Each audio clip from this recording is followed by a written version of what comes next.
সবাই কেমন আছো? আমি ভালো আছি। এটা ছিল ভাইফোঁটার দিনকে।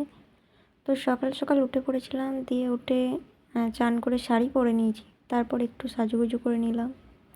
এদিকে মাসিমণি করছিল লুচি, আর এদিকে ভাইফোঁটার জোগাড় মা করে দিচ্ছিল, আমি মিষ্টিগুলোও জোগাড় করে নিলাম।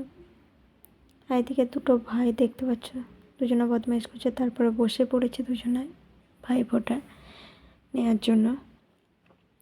তো দেখো, আমিও সব সামনে নিয়ে বসে পড়লাম ভাইফোঁটার জিনিস। এদিকে মিষ্টি, এখানে আরেকটা ভাই এখনও আসেনি, তাই আর এদিকে প্রদীপটা জ্বেলে দিচ্ছে, কারণ আমি দেশলাই ঠিক মতন জ্বালতে পারি না, পাচ্ছিলামও না, অনেকবার করেছি।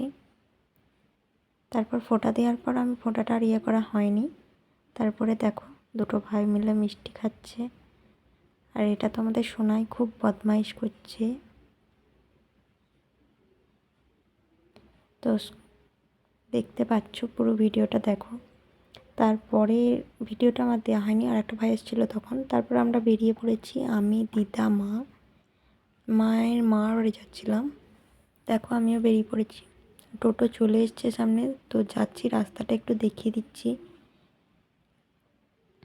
চাঁদারটা কত সুন্দর লাগছিল দেখো, একদম সবুজ। আর আমি নিজেকেও একটু দেখিয়ে দিলাম। এইটা ছিল মায়েদের স্কুল, মানে মা এই স্কুলটায় পড়াশোনা করেছে, তাই একটু স্কুলটাকে দেখাচ্ছিলাম। তো দেখো স্কুলটা কত বড় আর খুব সুন্দর স্কুলটা বেশ। এটা ছিল পাড়হাটে স্কুল, তো দেখতেই পাচ্ছ লেখাও আছে পাড়হাটে। তো গোটা স্কুলটা এখানে প্রাইমারি থেকে হাই স্কুল পুরোটাই আছে, সবটাই একটু আমি ভিডিওর মাধ্যমে দেখিয়ে দিলাম রাস্তা থেকে। তারপর চলে এসছে, এটা মার বাড়ির কাছে, মানে মায়ের মার বাড়ির কাছে। তারপরে চলো আবার চলো, এটা আমি গ্রামে যখন ঢুকছি সেটা চারধারটা দেখালাম। আমি ভাবলাম হনুমানজি মন্দিরটা দেখাবো, কিন্তু দূর থেকে দেখাতে হলো, কাছে দেখাতে পারলাম না। আমি বুঝতে পারিনি যে পেরিয়ে চলে এসেছি। তো তারপরে আমি চলে এলাম, আর বাড়ির ভেতরে এদিকে তোমাদের ঘর, এটা হচ্ছে আমার মায়ের বড় মামাদের বাড়ি।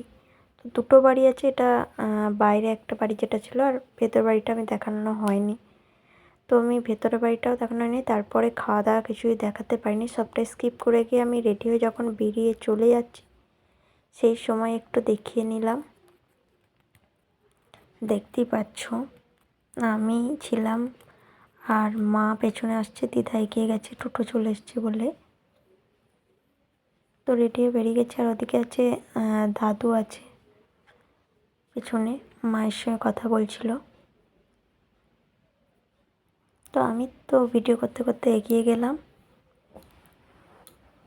আমি চারধারটা তেমনভাবে দেখানো হলো না তোমাদের ঘর, ভেবেছিলাম পুরো ভিডিওটা নেব, স্কিপ করে গেছি পুরোটাই। তারপর বেরিয়ে গিয়ে এখানটা একটু ঝামেলা হচ্ছিলো, যে দেখাও ভেবেছিলাম, কী হচ্ছিলো আমি নিজেও বুঝতে পারিনি। বাসটা এসে আড়াল করে দিয়েছে, কারণ এদিকটা খুব জ্যাম লেগেছিলো, সব আড়াল হয়ে গেছে বলে আর কিছু দেখাতে পারিনি। তাই রাস্তাটাই একটু দেখিয়ে দিলাম, চারধারে এতটাই জ্যাম ছিল একদম। এটা ছিল সাতগেছিয়া। তো সাতগেছিয়া এখানটা বাইপাসটা পেরোনোর সময় দেখতে পাচ্ছ গেট পড়েছে, মানে একটু দাঁড়াতে হলো, সিগন্যাল ছিল। তারপর পেরিয়ে চলে এসেছি,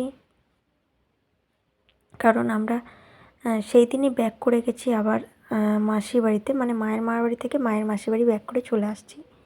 তো ভালো লাগলে লাইক, কমেন্ট, শেয়ার করো।